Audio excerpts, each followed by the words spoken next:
Hai, balik lagi di channel Aku Melayu. Baik, dalam video ini kita nak bahas kelainan antara cakap Melayu Timur dengan cakap Melayu yang biasa dipakai di Malaysia, Brunei dan Singapura.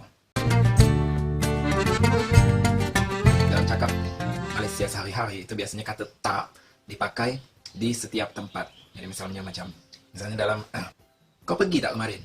Tak, aku tak pergi. Itu kalau dalam cakap sehari-hari Malaysia. I'm sorry for my bad pronunciation of Malaysian because actually I'm not Malaysian.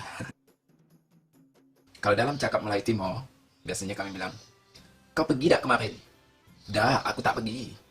Jadi, kelainannya ialah, kalau dalam bahasa Melayu Timur, untuk bertanya, itu pakai kata dak. Jadi bukan tak. Jadi lain kalau dengan cakap sehari-hari di Malaysia, kalau untuk bertanya pun juga pakai tak. Misalnya, kau pergi tak? Cuma kalau dalam bahasa Melayu Timur, kami pakai kau pergi tak?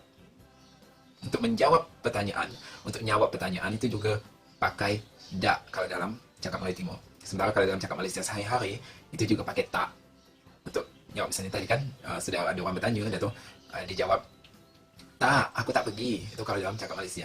Sementara kalau dalam cakap Melayu Timur, dak, aku tak pergi. Jadi, kata dak dipakai untuk jawab pertanyaan. Jadi, pertamanya pakai dak, dan tu baru bilang tak pergi. Jadi, kata tak dalam bahasa Melayu Timur itu menyatakan satu bentuk negatif. Dalam bahasa Melayu Timur pakai tak pergi, tak besar, tak kecil, tak, pokoknya segala tak tu pakai tak suka, tak bagus, tak baik, itu pakai tak memang.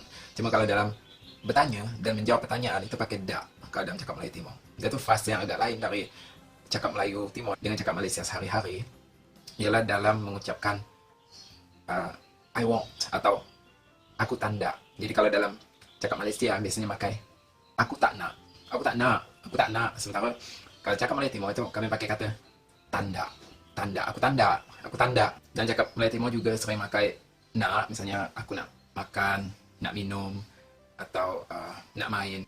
Cuma kalau dalam cakap Melayu Timur, kata nak lebih untuk ke suatu hal atau pekerjaan yang nak dilakukan atau bakal dilakukan di masa depan.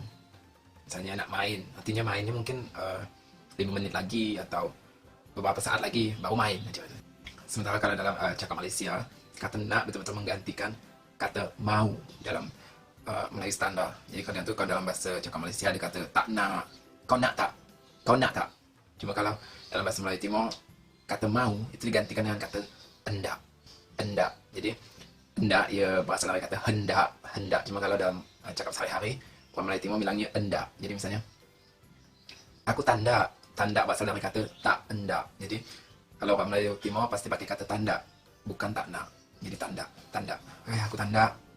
Kau hendak makan? Tanda. Baik, itu pembahasan kita sehari ini. Pembahasan tentang kelainan antara cakap Melayu umum yang dipakai di Malaysia sehari-hari dengan cakap Melayu Timur.